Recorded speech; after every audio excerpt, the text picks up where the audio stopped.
Pasiuna sa ikaduhang ang sa batakang pagtuon sa Biblia. Ang kasaysayan sa kaluwasan sa daang kasabutan. Sa ikaduhang ang sa pagsinati sa Biblia, gihatagan og pagtagad ang pagpanaw sa Dios uban sa iyang katawhan latas sa kasaysayan sa Israel. Sulod dining kasaysayan, gipadayag sa Dios ang iyang laraw alang sa tanang katawhan. Kini nga kasaysayan sa kasinatian sa Israel sa unang panahon ginasulat sa naglainlaing mga libro nga atong gitawag og daang kasabutan. Sulod ni ini mga kasinatian, mahinungdanon nga atong masayran ang kalambigitan og taas sa tao sulod sa laraw sa Dios. Adunay 7 ka istasyon nga atong paghisgutan dinhi. Una, ang kabuhatan. Kabahin ini mao ang pagpadayag sa laraw sa Dios alang sa tibuok kalibutan, siyang katawhan og sa kinaiya. Sa maong paagi na sinati sa katawhan ang Dios nga magbubuhat. Ikaduha, ang kalingkawasan. Na sinati nila ang Dios isip usa ka manluluwas tungod sa pagluwas niya sa katawhan gikan sa ilang pagkaulipon. Ikatulo, ang pagmugna sa katawhan sa Dios aron hatagan sila og ilhanan, identity. Naghimo ang Dios og kasabutan uban sa iyang katawhan. Ikaapat, kadaugan. Panahon kini sa mga hari sa dihang gitukod o gibahin ang gingharian sa mga Israelita. Ang ikalima, ang pag-abot sa kasabutan. Ang kasabutan gibag-o pinagi sa misyon sa mga propeta sa dihang ang mga hari mitalikod sa Dios. Ang ikaunom, ang pagkapukan.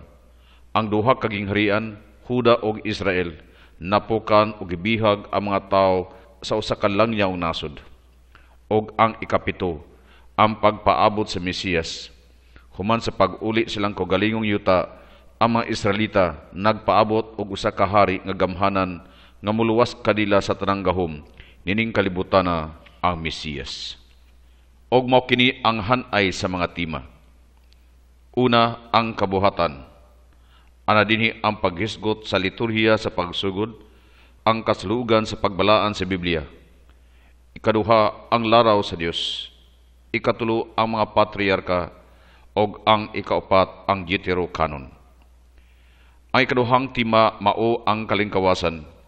Dinhi paghisgutan ang mga Israelita didto sa Ehipto. Ikaduha, ang kasinatian sa Pasko sa kalingkawasan. Ikatulo, ang Dios nga manluluwas, og ang ikatulo, si Moses. Ang ikatulong tema mao ang pagmugna sa katawhan sa Dios. Dinhi atong paghisgutan ang pagpanaw sa kamingawan. Ikaduha, ang yuta sa Kanaan. Ikatulo, ang mga maghuhukom. Ang ikaapat nga tema mao ang kadaugan. Dinhi paghisgutan, una, ang kahugpungan sa mga tribo sa Israel. Ikaduha, ang gambalay sa gingharian, palasyo ug templo. Ikatulo, ang duha ka gingharian, Israel ug Huda. Ang ikalima nga tema mao ang pagbag-o sa balaang kasabutan.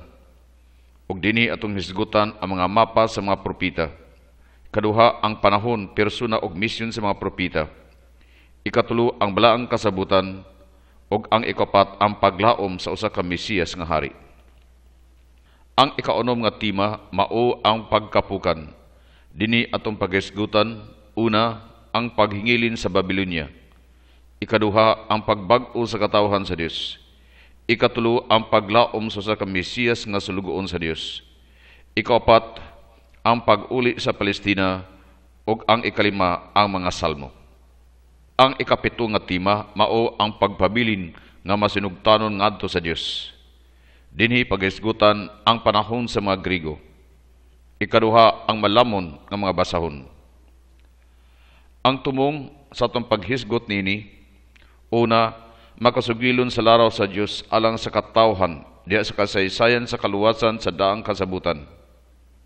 Ikaduha, makaamgo sa presensya sa Dios nga nagauban sa iyang katawhan. Og ang ikatulo, makadawat sa kaugalingong responsibilidad agig pagtampo sa katumanan sa laraw sa Dios.